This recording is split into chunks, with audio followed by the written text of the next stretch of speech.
ವಕ್ಫ್ ಕಾನೂನು ತಿದ್ದುಪಡಿ ವಿರೋಧಿಸಿ ಪಶ್ಚಿಮ ಬಂಗಾಳದಲ್ಲಿ ನಡೆಯುತ್ತಿರುವ ಹಿಂಸಾಚಾರದ ಬಗ್ಗೆ ಸುಪ್ರೀಂ ಕೋರ್ಟ್ ಕಳವಳ ವ್ಯಕ್ತಪಡಿಸಿದೆ.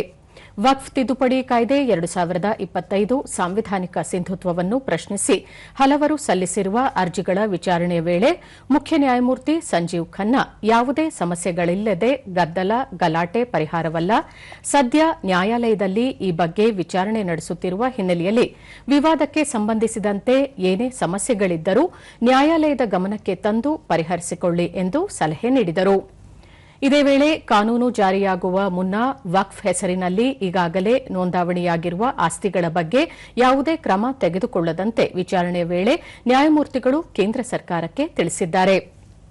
ಅರ್ಜಿದಾರರ ಪರ ಹಿರಿಯ ವಕೀಲ ಕಪಿಲ್ ಸಿಬಲ್, ಆಸ್ತಿಯು ವಕ್ಫ್ ಮಂಡಳಿಗೆ ಸೇರಿರುವ ಬಗ್ಗೆ ನಿರ್ಧರಿಸಲು ಜಿಲ್ಲಾಧಿಕಾರಿಯನ್ನು ನೇಮಿಸಲಾಗಿದೆ. ಜಿಲ್ಲಾಧಿಕಾರಿಗಳು ಸರ್ಕಾರದ ಭಾಗವಾಗಿರುವ ಕಾರಣ ಇದು ಸಂವಿಧಾನ ಬಾಹಿರವಾಗಿದೆ ಎಂದರು. ಇದಕ್ಕೆ ಪ್ರತಿಕ್ರಿಯಿಸಿರುವ ಪೀಠ, ವಿವಾದಿತ ಆಸ್ತಿಗಳ ಬಗ್ಗೆ ತನಿಖೆ ಮುಂದುವರೆಸಲು ಜಿಲ್ಲಾಧಿಕಾರಿ ಅನುಮತಿ ನೀಡಿದರೂ ನ್ಯಾಯಾಲಯದ ಅಂತಿಮ ತೀರ್ಪಿನವರೆಗೆ ಯಾವುದೇ ಕ್ರಮ ತೆಗೆದುಕೊಳ್ಳದಂತೆ ನಿರ್ದೇಶಿಸಿದೆ. ಕೇಂದ್ರ ಸರ್ಕಾರದ ಪರವಾಗಿ ಹಾಜರಾದ ಸಾಲಿಸಿಟರ್ ಜನರಲ್ ತುಷಾರ್ ಮೆಹ್ತಾ, ಜಂಟಿ ಸಂಸದೀಯ ಸಮಿತಿಯು ಈ ಕುರಿತು 38 ಸಭೆಗಳನ್ನು ನಡೆಸಿದೆ. ಸಮಿತಿಯು ಅನೇಕ ಪ್ರದೇಶಗಳಿಗೆ ಭೇಟಿ ನೀಡಿ ಸಮಾಲೋಚನೆಗಳನ್ನು ನಡೆಸಿ ಲಕ್ಷಾಂತರ ಸಲಹೆಗಳನ್ನು ಪರಿಶೀಲಿಸಿತು.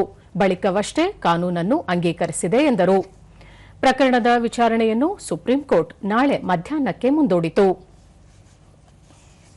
संसद के दोनों सदनों में तो विपक्ष के नेताओं ने उठाया ही था, जिन पर सरकार की ओर से माकूल जवाब भी दे दिया गया था.